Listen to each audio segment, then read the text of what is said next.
Lesson about driving change is you have to have hope.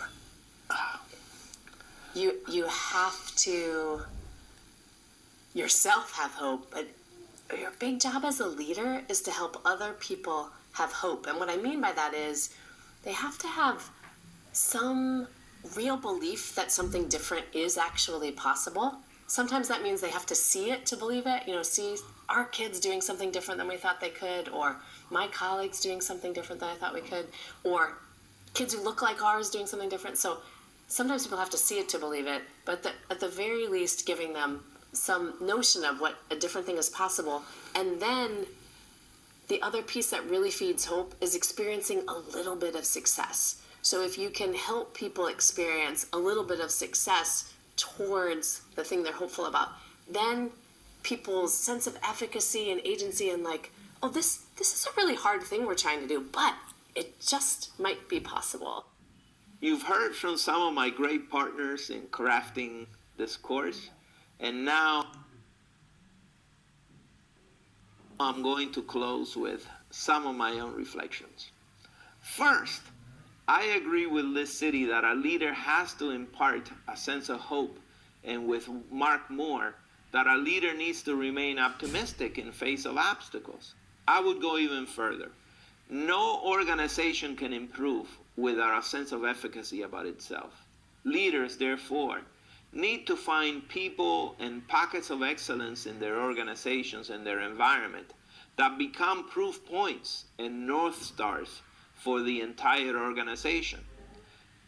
Their centrality, the centrality of the leader, allows them to connect those proof points to everything else. Use that centrality.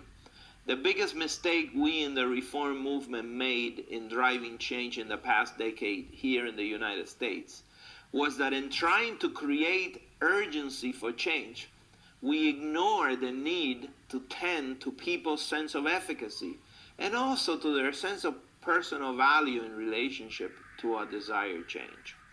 Second, the most critical resource of the leader is the ability to be in many rooms. And his or her most critical competence is the ability to read those rooms. Knowing is an essential competence in driving change. That is why we have pushed you so hard in this course, for you to think about how your organization works, about how others who surround you think about the process of change. Third, the work is done through others and will always be about those other people in the room. To paraphrase the great Tolstoy fable, the person you are with will always need to be the most important person. The most important time will need to be now. And the most important thing will be to do right by the person next to you. Fourth, organizations will not improve without open conversations about their definition of the good. And you as a leader must provide the space and the time for those organizations to happen so that people learn how to think and how to do things differently. People will need to fail in order to learn how to improve. That lesson applies to you as well. You might need to fail in order to learn how to improve. Fifth, the grain of the problem matters tremendously. Changing people is very hard.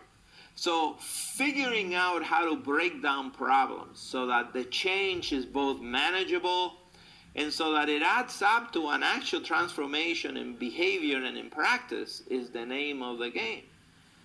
Finally, at the end of the day, as so many actors in the Argentina case consistently argue, the people doing the work need to believe in the work and in their own stake in the work.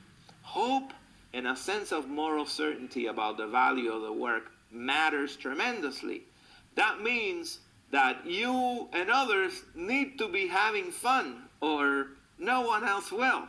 The work needs to be infectious. Fun needs to be the payoff in the grain. Thank you once again.